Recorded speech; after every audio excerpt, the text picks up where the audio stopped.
Bismillahirrahmanirrahim. Assalamualaikum warahmatullahi ta'ala barakatuh. Alhamdulillah Rabbil Alamin. Wassalatu wassalamu ala syarafil anbiya wal mursalin wa ala alihi wa sahbihi ajma'in. Alhamdulillah, with the love, grace, mercy and permission of Allah subhanahu wa ta'ala, biiznillah, we continue our da'wah through Islamic Psychology Center and Khalifa Education Foundation to transform the Ummah in the 21st century. And we have many YouTube channels which we are going on. So we have more than 500 videos in Islamic Psychology PIP, and our new channel is a basis of our book called IIH, Islamic Integrative Healing and Ru'yah. And we have many other certified training program and so on, which I've given you a lot of details in the previous videos. You can go through all our videos.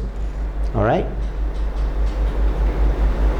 and I have given you some idea about how the harnessing of the Islamic integrated self in terms of the basic foundation of utilizing our roh, qalb, akal and jasad, spiritual, emotional, mental and physical self, and the basic nature of understanding mercy and compassion, and the mercies of Allah and so on. So we have to go back to the fundamental principles. I'm going to give you a basic overview of when we talk about Islamic integrative healing, or we talk about Islamic integrative life, or we talk about Islamic holistic way of life. There must be some guiding principles, of guiding values of the attributive aspects of Allah subhanahu wa ta'ala, which is reflected in ourselves. That means Allah subhanahu wa ta'ala will bestow upon us His, in some small measure, His attributes, so that we can absorb these attributes, so that we can then fulfill our role as a Khalifa of Allah on this earth. So that fulfillment is done when we realize the purpose and meaning of our life within the perspective of this deen. So how are we going to do that? So the fundamental principles of Islamic integrative healing, IIH, Islamic integrative healing, alright, is we have many in terms of the Quran, in terms of the Hadith, in terms of the Sunnah, in terms of the way of the Prophet, the way of the Sahabas, the way of the Alim, Ulama, the way of Tasawwuf, the way of the Sufis, the way of all the great Imams and scholars of Islam. They are based on many of the attributive aspects of Allah. That's why we have our great scholar, alright, Badiuzzzaman Sanusi told us that, teaches us that when we reflect upon all the Asmaul Husna, the 99 names of Allah, and we absorb in some small measure the way of life within this perspective of understanding Allah subhanahu wa ta'ala, we will then become a perfected person, and when we can then perfect society. That means we can perfect ourselves, perfect our family, perfect society. That's why the Risalah An-Nur emphasizes on this understanding of the attributive aspects of Allah subhanahu wa ta'ala, all the 99 names, and then we then open ourselves to the shower of the love, the mercy, the grace of Allah subhanahu wa ta'ala, and then we are then being rightly guided in terms of our practice of this beautiful deen. So what are the guiding principles? I'm just going to summarize all the 99 names as a few guiding principles when we talk about IIH. So how are you going to implement IIH? If you're going to talk about all the 99 names, you will be taking your whole lifetime. But the guiding principles I'm going to summarize are 5. Grace, love, compassion and mercy, forgiveness and unity. Unity is the Tawhidic integrated life, or Tawhidic integrated self, or the Tawhidic integrated worldview. All these are all encompasses that. So what is important is, when we understand this is the basis of the IIH, we can call this Islamic integrative healing. We also can call this as Islamic integrative life, holistic way of life. What is Islamic life? It is all about the grace of Allah.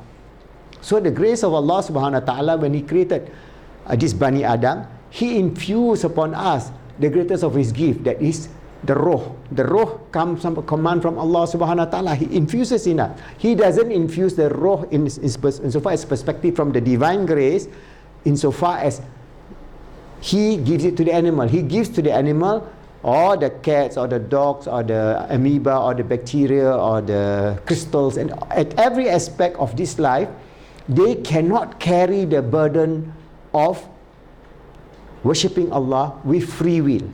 Allah has given this creature called Bani Adam, who out of the grace of Allah subhanahu wa ta'ala is given the roh, the qalb, the akal, the free will to exercise and appreciate the grandeur of Allah, and then worship Allah and appreciate Allah, and in that process we fulfill our role, because we are created to worship Allah and realize the grandeur of Allah. So when we do that, our ibadah or our contribution towards the fulfillment of the hereafter is not commensurate. What we ask of Allah is Jannah, of the goodness of the everlasting life that He has given to us, because our roh, our qalb, our akal, and our resurrected body in the hereafter is not in the plane of the time and space. There is no time, there is no space. So it's an eternal entity, an eternal existence.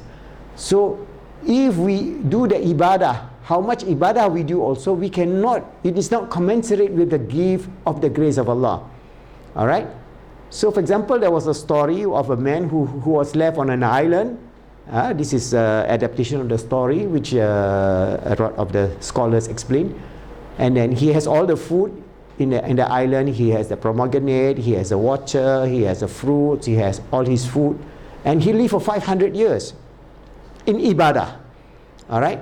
So then he was called upon by Allah subhanahu wa ta'ala. This is a story, this is an analogy.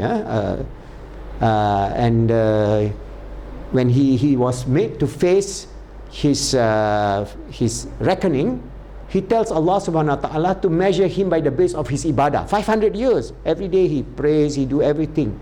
Alright? Then Allah says, okay, if that's what you want, alright, we'll give it to you. So he called the angels and measure him by the amount of his ibadah. So the angel says, yes, he has done a lot, but Allah has given to you sight. You have the sight. So for that sight, for 500 years of sight that you have, all your ibadah is not even equal to the gift of sight, the grace of sight that Allah has given you. So if you want to calculate on that basis, then you have zero. You're left with zero. Then he says, oh no, now count me on to by the grace, your grace, Ya Allah, not by my ibadah. So that's where all that we do on this earth cannot compare with what Allah gives us. So what we ask of Allah is heaven, everlasting life, fulfillment, peace, happiness, success in the akhirah, dunya and akhirah. But what we expect to do in terms of our pitiful smallness in terms of our ibadah is nothing. So we cannot compare. That's why there was a Sahaba who asked the Prophet, you have done so many of this ibadah, so you should Allah will reward you out of your ibadah, out of your good deeds. Then Rasulullah says, even I will only go to heaven out of the grace of Allah. So that's why the first principle is understanding the grace of Allah, and I elaborate on that. Then we have this concept of love, muhabbah, hubb.